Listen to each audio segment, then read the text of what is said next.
सभी सदस्यों से जो बेल में हैं उनसे अनुरोध करूंगा कि चले जाए। मैं बार बार अनुरोध कर रहा हूँ। जिस कुर्सी पर आप विराजमान हैं वहां पर बिठाने का अधिकार हमारा भी था आपको, और हमारी आवाज को दबाया जा रहा है और आप हमारे संरक्षक हैं।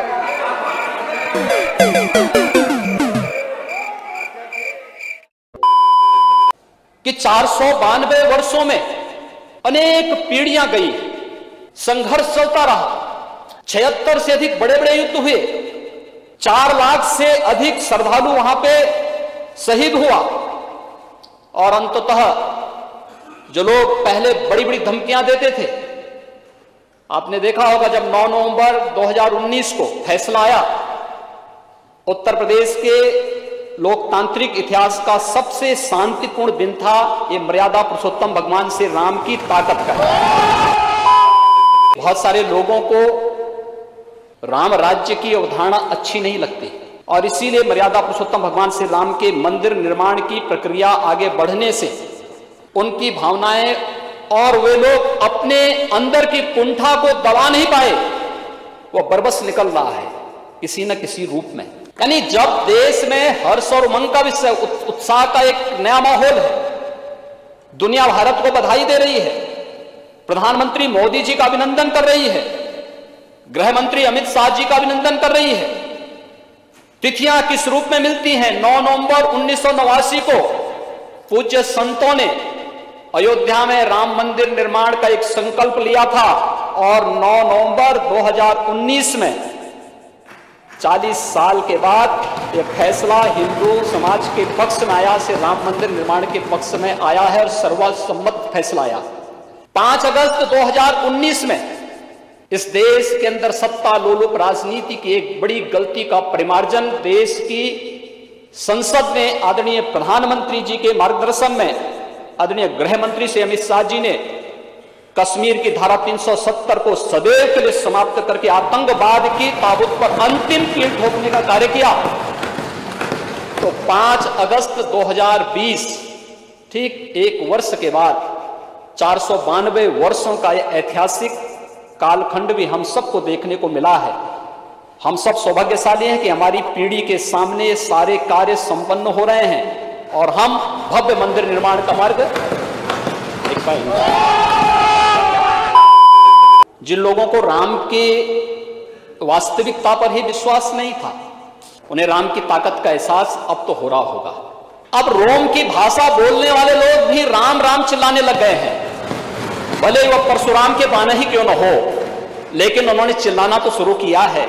क्योंकि राम का नाम तो ऐसा है कि आप जिस भी रूप में ले लें, राम के नाम पर ले लें, चाहे परशुराम के नाम पर ले लें, और चाहे मरा के नाम पर ले लें, वो तो हर एक का उद्धार कर देता है।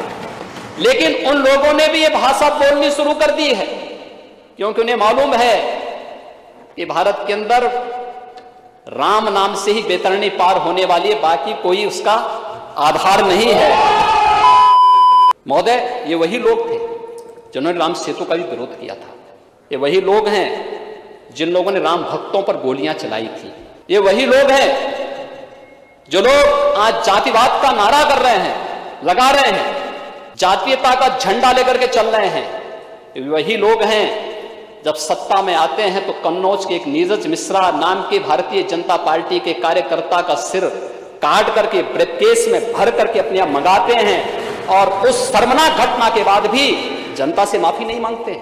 ये वही लोग हैं जो तिलक और तिराजू की बात करके समाज को बार बार गाली देते थे, और आज फिर नए रूप में बने हुए उत्साह और उमंग के माहौल में किस प्रकार से जहर घोलने का कार्य कर रहे हैं, समाज देख रहा है। लेकिन राम का काज है, ये चलता रहेगा। राम और परशुराम में तात्विक रूप से कोई भेद नहीं, दोनों भगवान विष्णु के ही अवतार हैं। इस थोड़ा बुद्धि का भेद है। जहां पर बुद्धि का स्तर संकीर्ण और छोटा होता है, वे लोग भ्रम में पड़ते हैं, लेकिन तात्विक रूप से शास्त्र ने कोई भेद नहीं माना है, कोई भेद नहीं माना है। और फिर हम सब के यहाँ लोक भाषा में संत तुलसीदास जी ने तो बहुत अच्छे ढंग से इसकी विवेचना की है, बहुत अच्छे ढंग से इसको प्रस्तुत कर दिया है।